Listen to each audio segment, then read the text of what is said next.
freeintromusic.com layout track.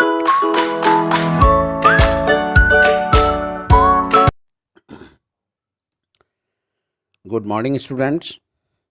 Once again, welcome in DSS online classes. This is Yadav, and today we are going to discuss the next topic of Political Science, Chapter 1st, Constitution, Why and How. Students, we have discussed several topics of this chapter regarding Constitution, how and why and how. Constitution क्यों और कैसे, इसके संबंध में हम लोगों ने अनेक टॉपिक्स पर डिस्कस किया है। इंडियन कॉन्स्टिट्यूशन से लेकर के और विश्व के अन्य देशों के कॉन्स्टिट्यूशन के संबंध में।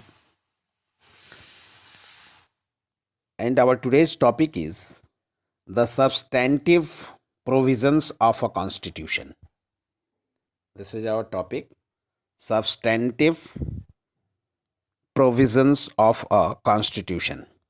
एक संविधान में मूलभूत विधियां क्या होनी चाहिए, एक संविधान की मूलभूत प्रोविजन, मूलभूत विधि क्या है, उसके मूलभूत नियम क्या होने चाहिए, जिसके आधार पर वह संविधान सर्वमान्य हो, जिसके आधार पर on the basis of that provision which is included in the constitution must be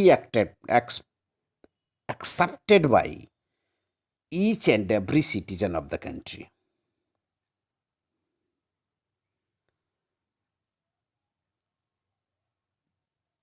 If the constitution is like that, then that may be called the successful constitution. A constitution that, for instance, allowed permanent majority to suppress minority groups within society would give minority no reason to go along with the provisions of the constitution. एक संविधान अगर ऐसा allow करता है, अगर ऐसा आदेशित करता है कि वह मेजॉरिटी ग्रुप को यह खुली छूट दे, कोई भी कॉन्स्टिट्यूशन का प्रोविज़न, कोई भी संविधान की कोई विधि अगर ऐसी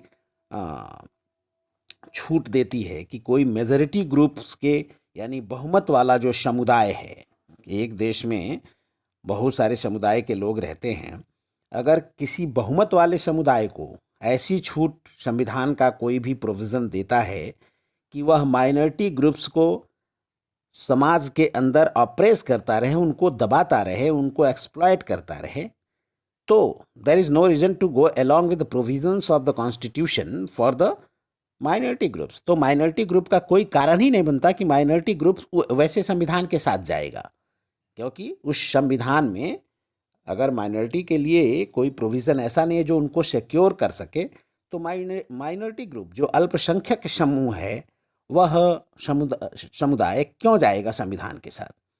या फिर ऐसे कोई प्रिविलेज दिए जाएं, कोई विशेषाधिकार संविधान के द्वारा कोई विशेषाधिकार किसी विशेष वर्ग को, means constitution provides any privilege to a particular community in the country which may be systematically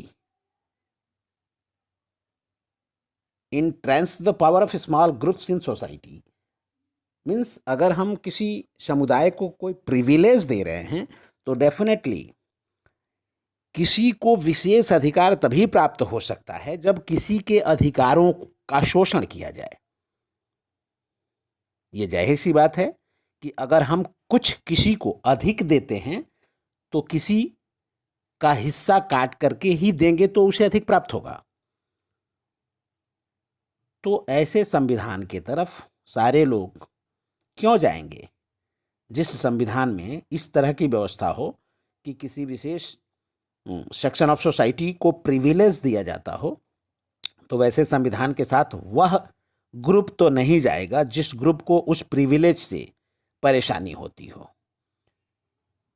तो ऐसा संविधान नहीं होना चाहिए जो किसी विशेष वर्ग को प्रिविलेज दे और किसी विशेष वर्ग को उस प्रिविलेज के चलते डोमिनेट करे, तो इस तरह के का कॉन्स्टिट्यूशन सर्वमान्य नहीं हो सकता है, जिसे सारे लोग उस संविधान के साथ नहीं चलेंगे. All people can not go with that constitution if there is any provision in the constitution which support to particular section of the society.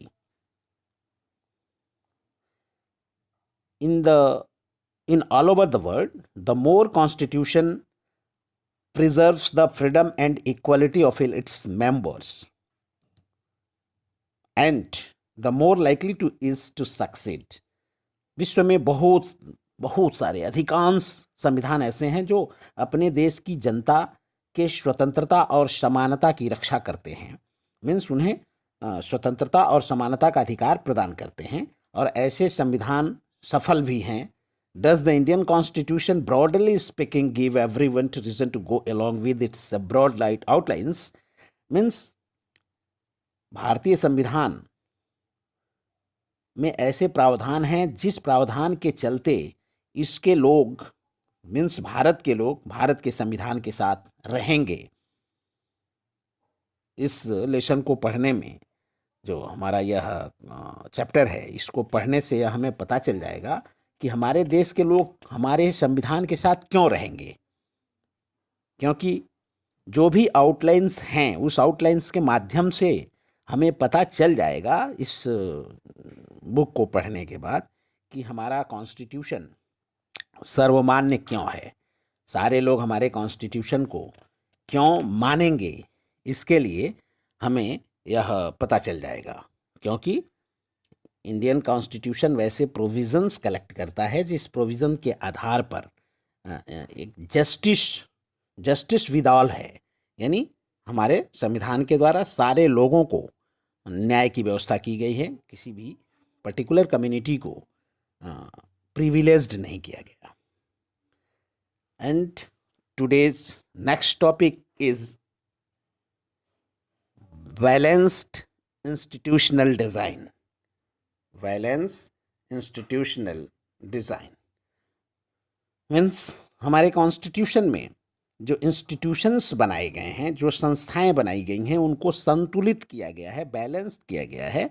I have already discussed with you this thing कि कोई भी अपने अधिकार का दुरुपयोग न कर सके. इसके लिए सपोज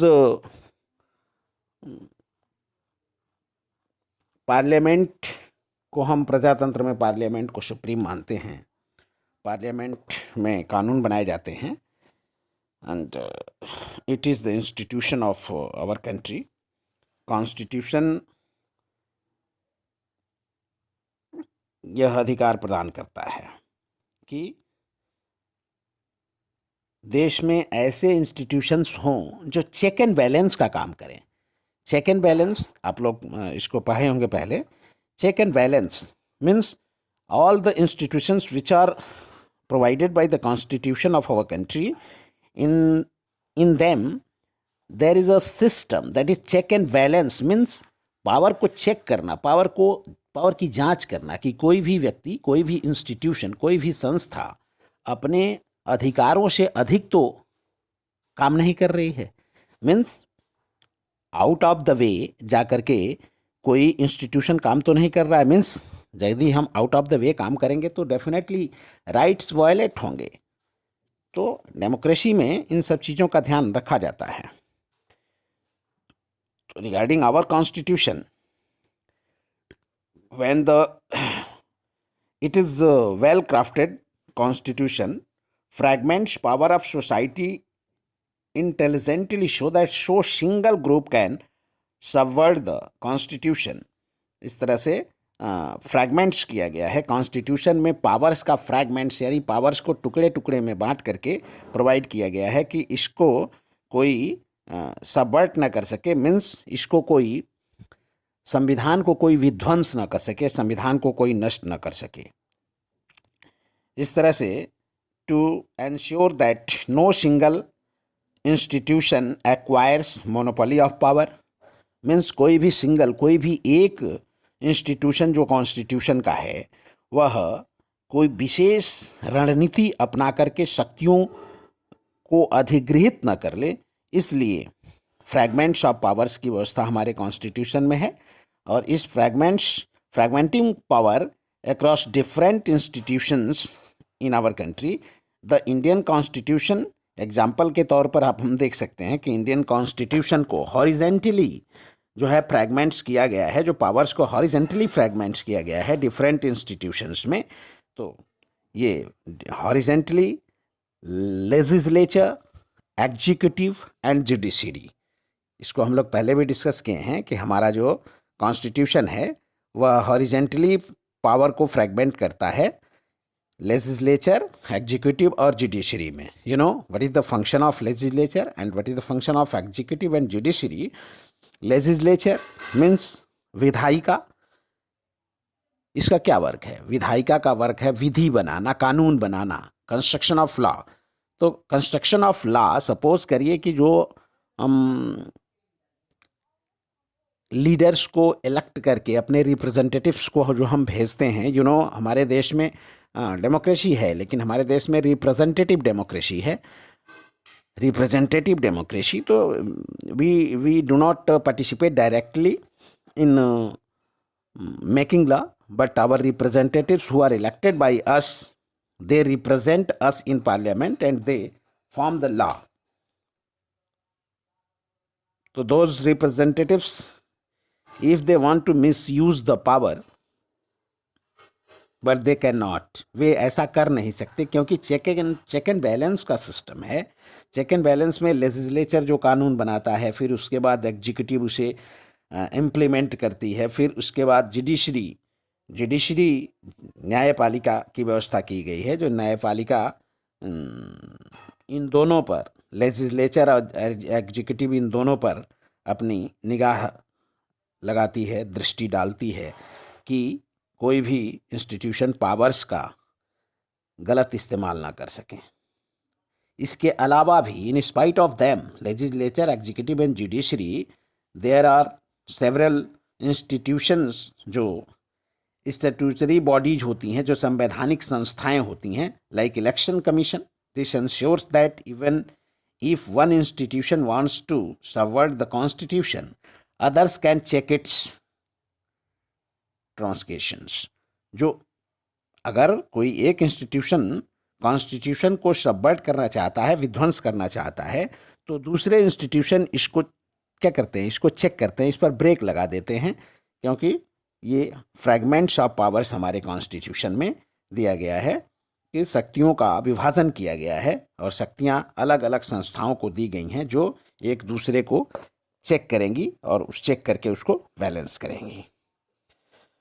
तो another important aspects of intelligent institutional design is that a constitution must strike the right balance between certain values, norms and procedures as authoritative and at the same time allow enough flexibility in its operations to adopt a changing needs and circumstances। हमारे constitution में कहा जाता है कि हमारा constitution लचीला भी है और काफ़ी हार्ड भी है। तो लचीला के साथ साथ हमारा कॉन्स्टिट्यूशन हार्ड भी है, मीन्स फ्लेक्सिबिलिटी भी है इसके अंदर, और यह काफ़ी हार्ड कॉन्स्टिट्यूशन भी है, रिजिड कॉन्स्टिट्यूशन भी है और फ्लेक्सिबल भी कॉन्स्टिट्यूशन है। According to circumstances this constitution works. परिस्थितियों के हिसाब से कॉन्स्टिट्यूशन हमारा काम करता है कि फ्लेक्सिबल भी हो जाता है और हार्ड भी हो जाता है। अगर जहाँ ज़रूरत जैसी पड़ती है, according to situation, our constitution works as flexible constitution and also works as rigid constitution. तो okay student, thank you. We will meet in next video. How was the Indian Constitution made? भारतीय संविधान कैसे बना, इसके बारे में हम अगले वीडियो में पढ़ेंगे। Thank you.